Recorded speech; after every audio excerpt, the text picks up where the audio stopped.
Hey, so just wanted to come back on and talk more about this intermediate plateau that I'm at. And I can't remember what all I said in the last video, but the point is I'm at lunch, and so I've started back Duolingo, just started back an app, and so I try to level up and level up. So I consider myself a B1, and like I've mentioned before in my video, I have a new role, and so I'm working with the multilingual programs now as a social worker. Pardon me. And I'm learning a lot from like the ESL side of the academic side of teaching English to kids who speak other languages.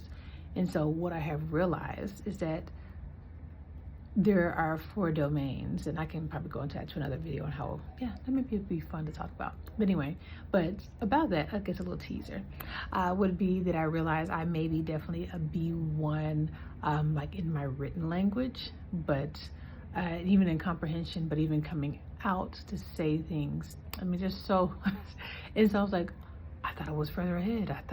So when I tried to level up in Duolingo and it didn't happen, I was like, what? I don't want to sit through this. Is boring. I know this.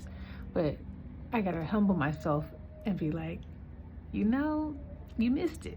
You missed it. And it wasn't like I pushed something on accident. It's like, no, I wasn't looking clearly. It was like a de or que difference that I thought I heard. And so like, oh, this is it, without even listening to it again. So there's pieces I'm missing that are like really sticklers, but it's humbling me. And I'm also realizing maybe this will help me speak it slower, because I know I get nervous and I speak Spanish faster, which gives the impression that I speak it pretty well for some reason. But yeah, so I was just coming on to give that kind of plateau update, my intermediate plateau, and kind of what's going on. But yeah, I just started Duolingo again last week.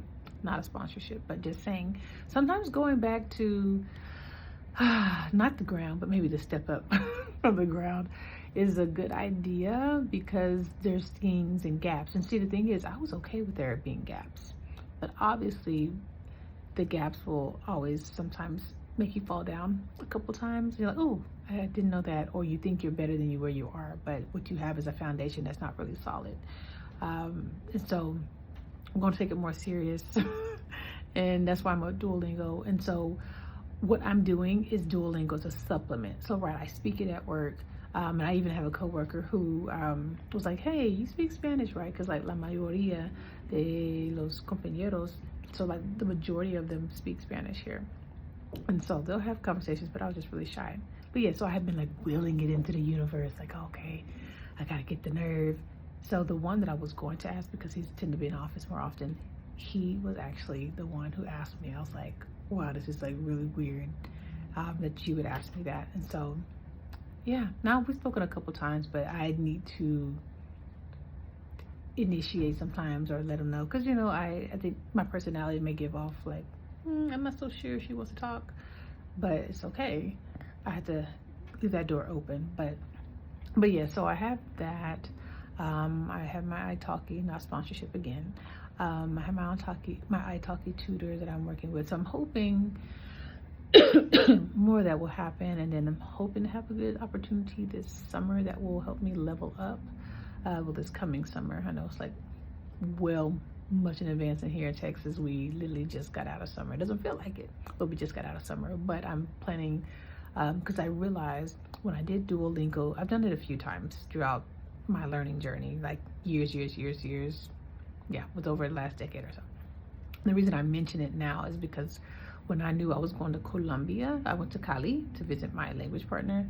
There's some videos about that, but I realized when I kind of did like a brush up course on, just kind of brushed up on Duolingo for like 3 months, because I went in March, and I think I started brushing up either December or January into March.